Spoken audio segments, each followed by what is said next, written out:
പാകിസ്ഥാന്റെ ദുരിതം അവസാനിക്കുന്നില്ല. പാകിസ്ഥാനിൽ നിന്നൊരു വമ്പൻ സ്ഫോടന വാർത്തയാണ് ഇപ്പോൾ പുറത്തു വരുന്നത്. അതിൻ്റെ ദൃശ്യങ്ങളടക്കം പുറത്തു വന്നിട്ടുണ്ട്. കോപ്പറേറ്റ് സ്ട്രൈക്ക് ഇല്ലെങ്കിൽ തീർച്ചയായും അത് ഞങ്ങൾ നിങ്ങളെ കാണിക്കുന്നതാണ്.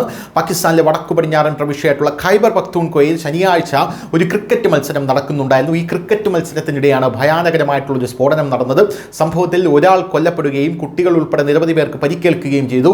ബജൗർ ജില്ലയിലെ ഖാർ താലൂക്കിലെ കൗസർ ക്രിക്കറ്റ് ഗ്രൗണ്ടിലാണ് ഈ സ്ഫോടനം നടന്നതെന്നാണ് പോലീസ് പറയുന്നത്. പ്രാഥമിക അന്വേഷണത്തിൽ ഒരു IED സ്ഫോടനമാണ് ഇത് ഇവിടെ ഉണ്ടായതെന്നാണ് പോലീസ് പറയുന്നത്. ഓഫീസറായിട്ടുള്ള വഖാസ് റഖീഫ് ആണ് ഇത് പറയുന്നത്. അടുത്തിടെ ഉണ്ടായ സ്ഫോടനത്തിൽ മൈതാനത്ത് കുഴപ്പങ്ങൾ ഉണ്ടായതായി ദൃക്സാക്ഷികളും പറയുന്നുണ്ട്. ബോംബ് സ്ഫോടനത്തിൽ വലിയ രീതിയിലുള്ള നാശനഷ്ടങ്ങൾ തൊട്ടടുത്തുള്ള കെട്ടിടങ്ങൾക്കും സംഭവിച്ചിട്ടുണ്ട്. അതിൻ്റെ പ്രകമ്പനത്തിലാണ് കെട്ടിടങ്ങളിൽ വിള്ളലടക്കം ഉണ്ടായതെന്ന റിപ്പോർട്ടുണ്ട്. ആളുകൾ പരിഭ്രാന്തരായി. മൈതാനത്ത് നിന്ന് ആൾക്കാർ ഇറങ്ങി ഓടി. പരിക്കേറ്റവരെ അടുത്തുള്ള ആശുപത്രിയിലേക്ക് എത്തിച്ചു. അവർ ചികിത്സയിലാണ് എന്ന റിപ്പോർട്ടുകളും പുറത്തു വരുന്നു.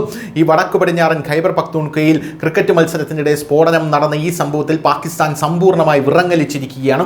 പോരാത്തതിന് ഈ ദൃശ്യങ്ങൾ ഇപ്പോൾ സമൂഹ മാധ്യമങ്ങളിൽ പ്രചരിക്കുന്നുമുണ്ട്. പോലീസ് അന്വേഷണം നടത്തുകയാണ്. സംഭവത്തിന്റെ ഉത്തരവാദിത്തം ഇതുവരെ ഒരു സംഘടനയും ഏറ്റെടുത്തിട്ടില്ല. ബജൗർ ജില്ലയിലെ അടുത്തിടെ നടന്ന ഭീകരവിരുദ്ധ പ്രവർത്തനങ്ങളുടെ പ്രതീകമായിരിക്കാം തീവ്രവാദികൾ സ്ഫോടനം നടത്തിയെന്നാണ് പോലീസ് സംശയിക്കുന്നത്. ഭാവിയിൽ ഇത്തരം ആക്രമണങ്ങൾ തടയുന്നതിനായി സുരക്ഷാ സേന അന്വേഷണം തുടരുകയും പ്രദേശത്ത് പട്രോളിംഗ് ശക്തമാക്കുകയും ചെയ്തിട്ടുണ്ട്. ഈ ഖൈബർ പഖ്തൂൺഖ്വ മേഖല എന്ന് പറയുന്നത് തെഹ്രീക്കെ താലിബാന്റെ ഒരു വിളനിലമാണ്. ഖൈബർ പഖ്തൂൺഖ്വയെ മോചിപ്പിക്കാനായി തെഹ്രീക്കെ താലിബാൻ എന്ന് പറയുന്ന സംഘടന വലിയ രീതിയിൽ പ്രവർത്തിച്ചു വരുന്നു. അവിടെ വലിയ രീതിയിലുള്ള സ്ഫോടനങ്ങളും വലിയ രീതിയിലുള്ള പ്രതിരോധങ്ങളുമാണ് ഈ തെഹ്രീക്കെ താലിബാൻ ഏർപ്പെടുത്തുന്നത്.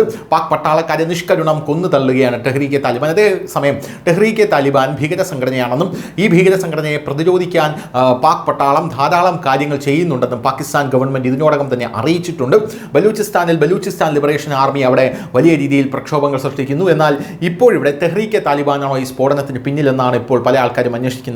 3 ദിവസം മുമ്പ് ക്വറ്റയിലും ഒരു സ്ഫോടനം ഉണ്ടായിരുന്നു. അവിടെ 11 പേരാണ് കൊല്ലപ്പെട്ടത്. അതേസമയം ആ സ്ഫോടനത്തിന്റെ ഉത്തരവാദിത്തം ബലൂചിസ്ഥാൻ ലിബറേഷൻ ആർമി ഏറ്റെടുക്കുന്ന ഒരു സാഹചര്യം ഉണ്ടായിരുന്നു. നിലവിൽ ഈ സ്ഫോടനത്തിന്റെ ഉത്തരവാദിത്തം ആരും തന്നെ ഏറ്റെടുത്തിട്ടില്ല. News desk news India Malayalam.